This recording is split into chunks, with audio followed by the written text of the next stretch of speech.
जय श्री कृष्ण।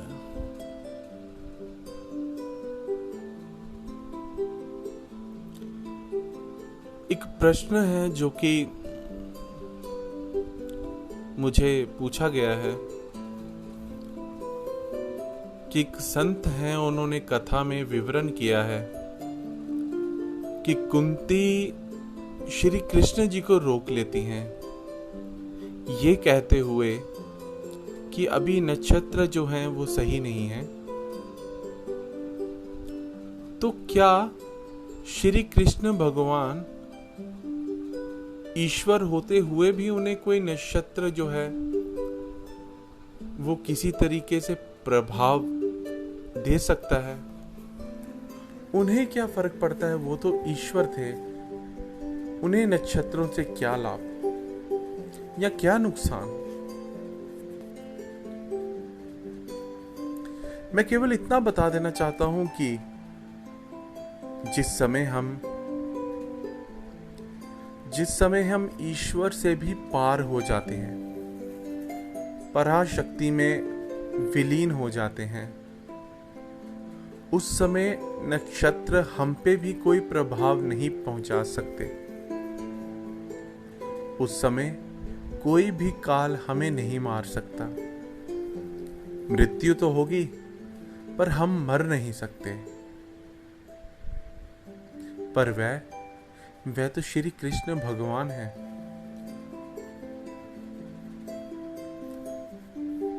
जब तक हम जन्म नहीं लेते तब तक हमारे लिए कोई भी चीज किसी तरह का प्रभाव नहीं डाल सकती, क्योंकि हम उसी मैं में मिले होते हैं। कोई भी नक्षत्र, कोई भी ग्रह हमारी आज्ञा के बिना काम नहीं करता। जल भी कभी समुद्र से बादल से बहकर दोबारा समुद्र में हमारी आज्ञा के बिना नहीं मिल सकता, परंतु हमें अपने मैं में आना पड़ेगा, अपने इष्ट को पहचानना पड़ेगा। उसी तरह से श्री कृष्ण भगवान, यदि हम उन्हें भगवान के रूप में जाने तो नक्षत्र उन पे कोई प्रभाव नहीं डाल सकते। वह तो स्वयं उनकी आज्ञा में रहते हैं। पर जब वे मनुष्य के चोले को धारण किए हुए हैं, तो कई बार उनकी आज्ञाओं को, उनके संबंधों को, उनकी चुनौतियों को मानना ही पड़ता है। भगवान श्री कृष्ण ने 14 साल वनवास काटे।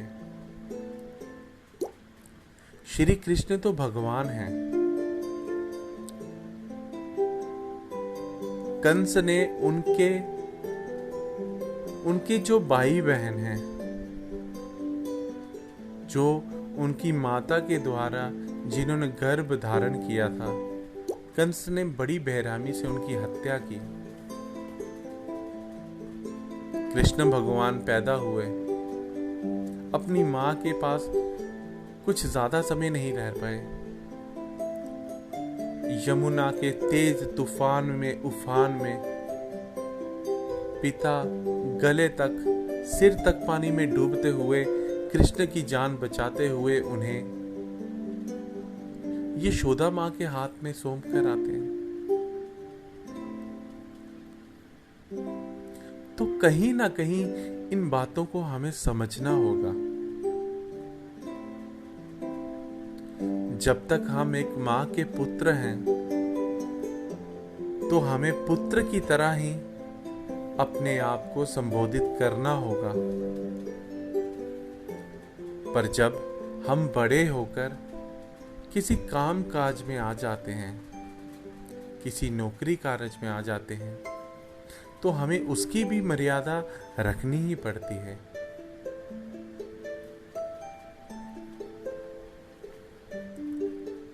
चाहे कृष्ण भगवान ही क्यों ना हो, पर उनकी माता भयभीत होती है। कि मेरे कृष्ण को कोई मुझसे जुदा ना कर ले। श्री कृष्ण भगवान भी चाहे कितने ही कृष्ण क्यों ना हो, कितने ही अवतारी पुरुष क्यों ना हो, पर अपने माता पिता की आज्ञा की मर्यादा जानते हैं। उसी तरह से सृष्टिकर्ता को भी सृष्टि के नियम पालने ही पड़ते हैं।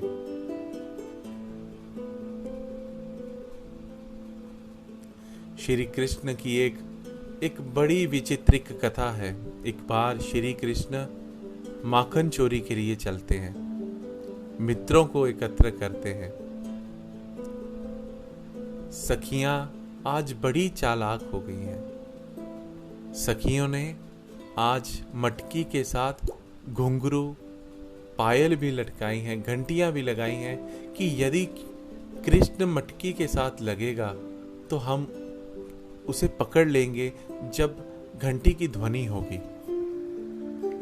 श्री कृष्ण भगवान ने मित्रों को लिया। मित्रों ने कहा, कृष्ण आज हम चोरी नहीं कर सकते क्योंकि सखियों ने हमारे साथ ऐसा किया है, तो आज यदि हम चोरी करेंगे हम पकड़े जाएंगे। भगवान श्री कृष्ण कहते हैं, तुम डरो मत, तुम डरो मत, मेरे साथ आओ। भगवान श्री कृष्ण ध्वनि के देवता को आज्ञा देते हैं कि मैं अभी माखन का भोग लगाऊंगा, तुम बजना मत, तुम ध्वनि मत करना, मेरी आज्ञा में रहना। जैसे ही श्री कृष्ण भगवान माखन मटकी से निकालते हैं, ध्वनि नहीं होती, परंतु जैसे माखन को निकाल के अपने मुख से लगाते हैं, ध्वनि होती है। मानो घंटियां खुशी मना रही हैं, पायल छन छन छन छन आनंदित हो रही है। पता है क्यों? क्योंकि सृष्टि का नियम है, जब भगवान भोग लगा रहे हों तो घंटी का नियम तो जरूरी है, वह आनंदित करती है। भगवान श्री कृष्ण ने आज्ञा की कि हे नाथ ब्रह्म, तुम्हें मैंने आज्ञा की थी कि तुम ध्वनि मत करना, फिर ध्वनि कैसी? वह बोले, भगवान आपकी ही आज्ञा है, आपकी ही सेवा है। जब आपने मटकी से माखन निकाला तो मैं कुछ ना कर सका, मैं सिर्फ निहारता ही रह गया। परंतु जब आपने मुख के साथ माखन लगाया तो अगर मैं फिर भी ध्वनि ना करूं तो मेरे होने का कोई मतलब नहीं। भगवान, आपके मुख से माखन लगे और ध्वनि ना हो तो इस ध्वनि का अर्थ ही क्या? भगवान श्री कृष्ण का निर्मल प्रेम है ये। भगवान श्री कृष्ण फिर भी मर्यादा में रहते हैं। हर एक की अपनी अपनी सीमा, अपनी अपनी मर्यादा होती है और उसे मानना ही हमारा कर्तव्य है। चाहे श्री राम हो, चाहे श्री कृष्ण, सृष्टि के नियम सबके लिए एक समान है। इसलिए कभी भी इस तरह के जो वचन हैं, जो महात्मा समझाना चाहते हैं, वह बड़ा ही निर्मल है। सच में भगवान श्री कृष्ण है। उन पर किसी भी नक्षत्र का, किसी भी तरह के जो सृष्टि के और उपाय हैं, उनका कोई उचित प्रभाव नहीं पड़ता। पर क्या भगवान कृष्ण नक्षत्रों को नहीं मानेंगे? क्या आप ये कहना चाहते हैं? क्या आप चाहते हैं कि भगवान राम मर्यादा को ना माने? क्या आप चाहते हैं कि भगवान कृष्ण प्रेम को ना माने? ऐसा कभी हो सकता है? इस कथा में दो रूप हैं, भगवान का प्रेम भगवान का अपने आप को सौंप देना नक्षत्रों को भी, कि भगवान सबके लिए एक है। यदि नक्षत्रों का भी कोई आज्ञा है तो मैं उसे भी मानूंगा। यदि भगवान नक्षत्रों की बात को ना मानेंगे तो कल को तुमने भगवान को पाना है, भगवान कृष्ण के दर्शन करने हैं, तो वे स्वयं ईश्वर हैं, तो तुम्हें दर्शन क्यों दें?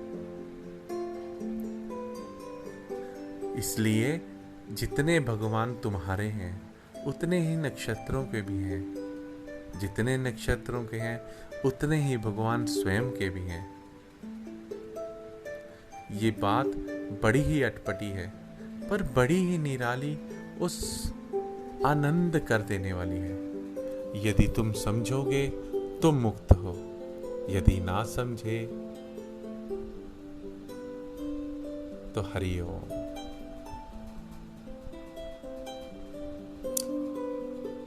जो महात्मा समझाते हैं उनकी बात को प्रेम स्वरूप समझना होगा, उसे मान लेना होगा, क्योंकि उसी में ही हमारी भलाई है। यदि हम यहाँ वहाँ भटकते रहे कि कौन भगवान है और कौन नहीं, तो हम फंसे रह जाएंगे। भगवान कहीं नहीं, हमारे भीतर है। क्या उस मर्यादा को कभी भगवान ने लांघा? क्या समुद्र ने कभी अपनी मर्यादा को लांघा? कभी सूरज अपनी मर्यादा को लांघता है? क्या वायु अपनी मर्यादा को लांघता है? ये कभी स्वयं से पूछिए। क्या ग्रह नक्षत्र अपनी मर्यादा को लांघते हैं? तो तुम कैसे इस सवाल को इतना अटपटा बना देते हो कि भगवान भगवान है, उन पर नक्षत्रों का प्रभाव क्यों नहीं पड़ता? यदि भगवान है तो प्रभाव जरूर पड़ना चाहिए, यदि नहीं तो भगवान भी किस बात के, जो अपने से छोटों की मर्यादा को उल्लंघन करते हों। हम इंसान हर एक मर्यादा को लांघ देते हैं, चाहे हमारे भीतर वो कितना ही पाप क्यों ना पैदा करती हो। हम हर एक मर्यादा को लांघते हैं, चाहे प्रकृति की मर्यादा हो, चाहे परिवार की मर्यादा हो, चाहे किसी तरह की भी मर्यादा हो। हमने हमेशा उस मर्यादा को लांघा है, पर प्रकृति, भगवान, गुरु, इन सभी ने कभी भी अपनी मर्यादा को लांघा नहीं। ये उल्लंघन नहीं करते। ये शिष्य से भी प्रेम करते हैं और गुरु से भी प्रेम करते हैं।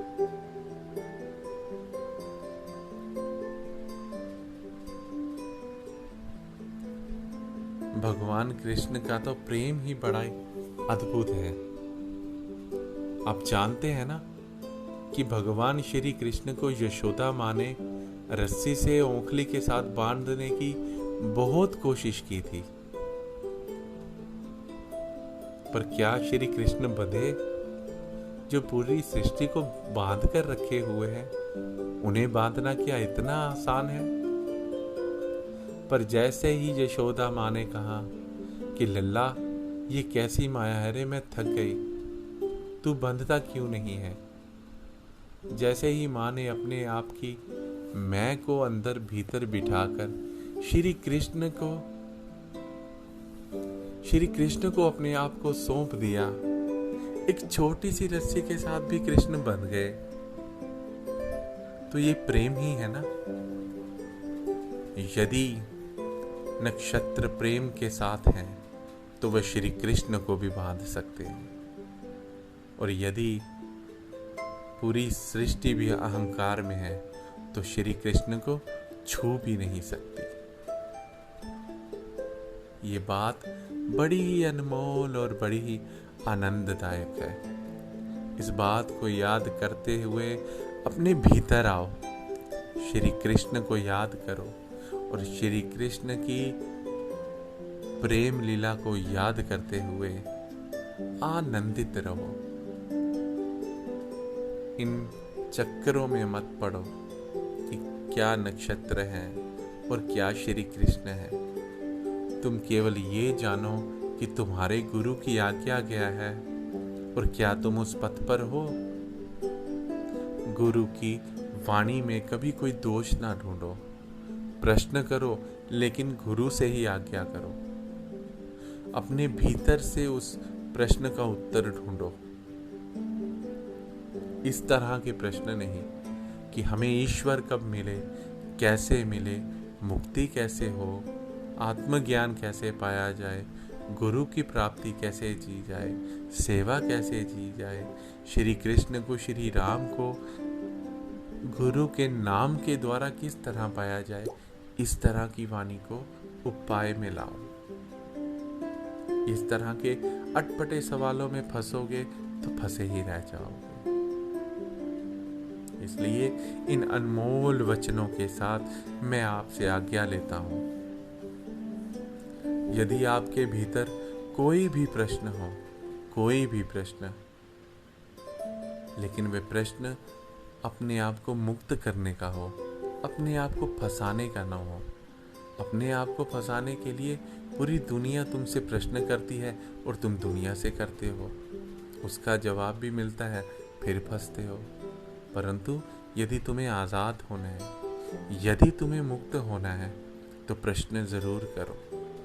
मैं उम्मीद करता हूँ कि मेरे गुरु के चरणों से निकली हुई वाणी और भगवान श्री कृष्ण के प्रेम के अनुसार जो मेरे भीतर उनकी आज्ञा उत्पन्न होगी, वह उचित उत्तर आपको ज़रूर मिलेगा।